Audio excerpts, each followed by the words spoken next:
Bakit hindi nalulugi ang mga eat all you can? Kapag may sweldo, birthday, anniversary o simpleng reunion kasama ang pamilya, isa sa mga pinakapaboritong puntahan ng maraming Pilipino ay ang mga eat all you can na restaurant. Sa isang bayad lang, parang pakiramdam natin ay pwede na nating tikman ang halos lahat ng pagkain sa mesa. Fried chicken, sushi, steak, seafood, pasta, desserts, parang wala nang pipigil sa atin. Pero habang masaya tayong kumukuha ng pangalawa, pangatlo o pang-apat na plato, may isang tanong na bihirang itanong ng karamihan. Kung unlimited ang pagkain, bakit hindi nalulugi ang mga buffet? Hindi ba dapat malaki ang lugi nila kapag may customer na sobrang lakas kumain? O baka naman may mga diskarte silang ginagamit na hindi natin napapansin? Sa video na ito, pag-uusapan natin ang ilan sa mga business strategies at psikolohiyang ginagamit ng maraming buffet restaurant upang manatiling kumikita. Hindi lahat ng customer ay pare-pareho. Isa sa pinakamahalagang sikreto ng buffet ay hindi sila kumikita dahil sa iisang customer.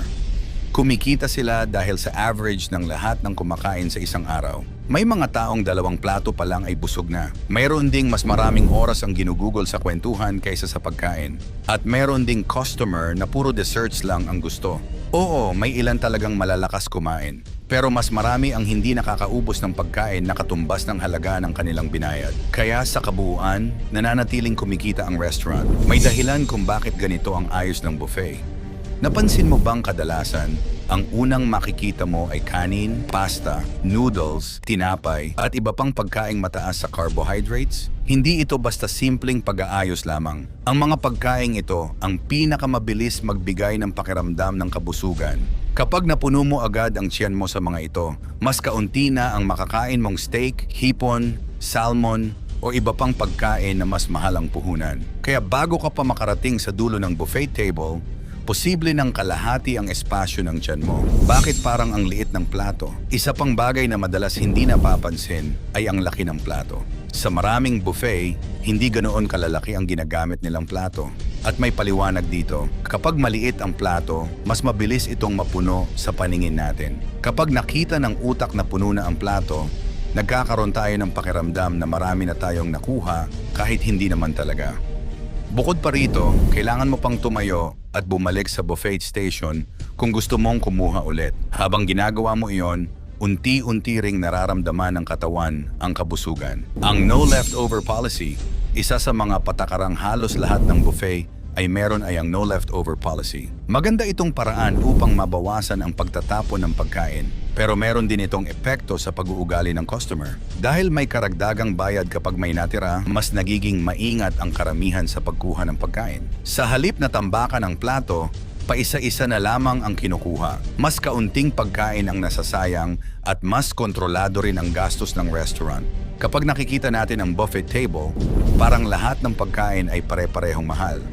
Pero sa kusina, malaking pagkakaiba ang halaga ng bawat putahe. May mga pagkain na mababa ang production cost, ngunit mukhang premium kapag maganda ang presentasyon. Samantala, ang sariwang seafood, imported na karne, at ilang espesyal na sangkap ay mas mataas ang puhunan. Dahil dito, karaniwan ng mas marami ang inihahanda ang mga pagkaing, mas abot kaya ang gastos kumpara sa mga mamahaling putahe. Bakit minsan matagal ang pag-refill? Naranasan mo na bang maubusan ng paborito mong pagkain at matagal bago ito mapalitan? Hindi ito nangangahulugang sinasadya ng lahat ng restaurant. Maaaring abala lamang ang kusina o talagang mas matagal lutuin ang pagkain. Ngunit sa ilang pagkakataon, kontrolado rin ang paglalabas ng mga mamahaling pagkain upang maiwasang agad itong maubos sa loob lamang ng ilang minuto. Habang naghihintay ang customer, kadalasan ay kumukuha muna siya ng ibang pagkaing available na. Minsan ay may mga nababasa tayong kwento sa social media tungkol sa di umano'y mababang kalidad ng sangkap sa ilang restaurant. Ngunit mahalagang tandaan na hindi ito dapat ihalintulad sa lahat ng buffet. Ang mga lehitimong establishmento ay inaasahang sumusunod sa mga regulation sa food safety at sanitation. Bilang customer, mas mainam pa ring pumili ng restaurant na kilala sa kalinisan, maayos ang food handling, at may magandang reputation. Sulit pa rin ba ang buffet? Sa totoo lang, oo. Kung ang layunin mo ay makatikim ng iba't ibang pagkain, mag-enjoy kasama ang pamilya o mga kaibigan, at magkaroon ng magandang dining experience, sulit pa rin ang eat all you can. Pero kung ang iniisip mo ay babawiin ko ang binayad ko, maaaring hindi iyon mangyari. Ikaw, ano ang pinaka napansin mong diskarte sa mga buffet na napuntahan mo? Sulit pa rin ba para sa iyo ang eat all you can? O may mga bagay na ngayon mo lang nalaman? Gaano kayaman si Alex Ayala?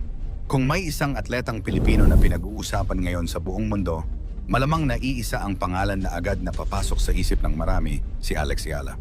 Sa murang edad, nakapasok siya sa pinakamalalaking tennis tournament sa mundo, nakalaban ang ilan sa pinakamahuhusay na manlalaro at naging inspirasyon ng milyon-milyong Pilipino.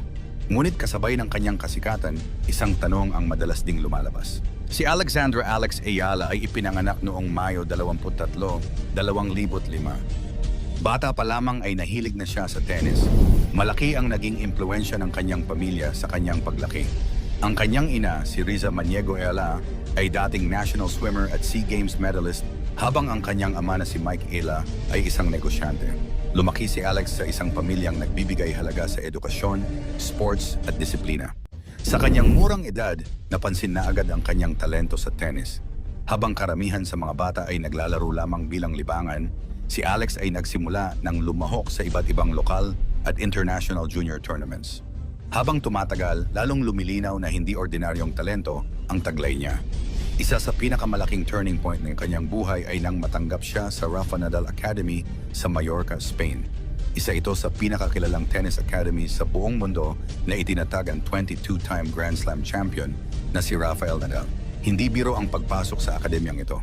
Bukod sa mataas na pamantayan sa training, milyon-milyong piso rin ang katumbas ng gastos sa pag-aaral, tirahan, pagkain, coaching, at iba pang pangangailangan ng isang atleta. Sa kabutihang palad, nabigyan si Alex ng scholarship, isang malaking tulong upang maipagpatuloy niya ang kanyang pangarap. Ngunit kahit may scholarship, hindi pa rin biro ang mga gastusin sa isang professional tennis player. May mga gastusin sa paglalakbay, hotel, pagkain, kagamitan, physical therapy, fitness training at coaching.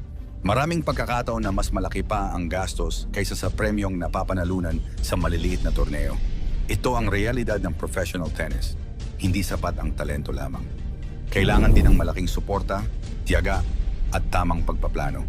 Habang nagsasanay sa Spain, kinailangan ding magsakripisyo si Alex. Malayo siya sa kanyang pamilya, mga kaibigan at sa Pilipinas.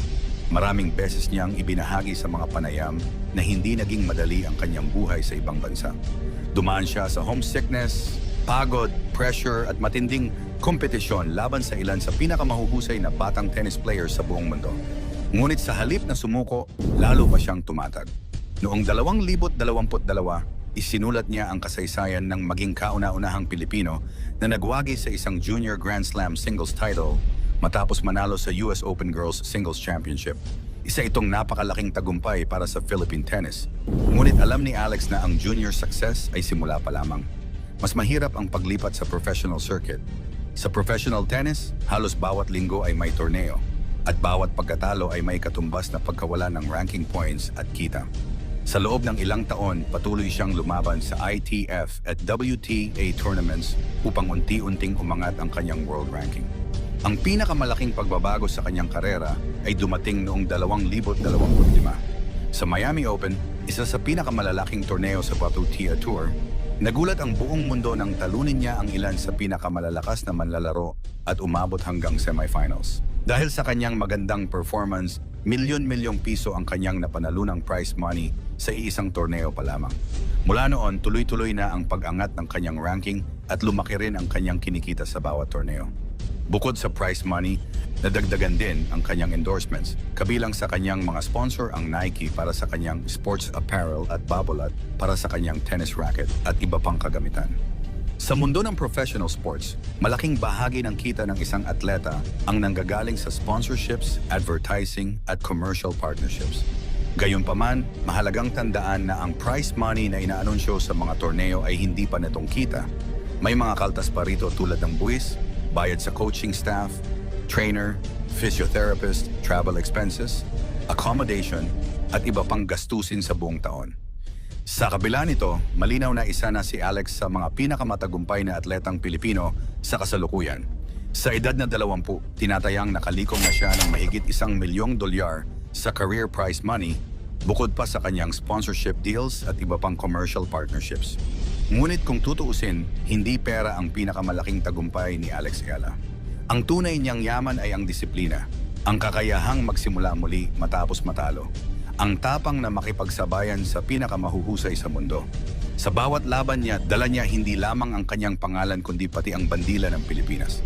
Sa bawat panalo, mas marami pang kabataang Pilipino ang nai-inspire na mangarap. At marahil, iyon ang pinakamahalagang naiambag ni Alex Ayala. Hindi lamang siya kumikita ng milyon. Nagbubukas siya ng pinto para sa susunod na henerasyon ng mga Pilipinong tennis player. Habang bata pa siya, marami pang pagkakataon ang naghihintay sa kanyang karera. Maaaring mas marami pang Grand Slam appearances, mas mataas na world ranking, mas malalaking sponsorship deals, at posibleng mas malaking kita sa mga darating na taon.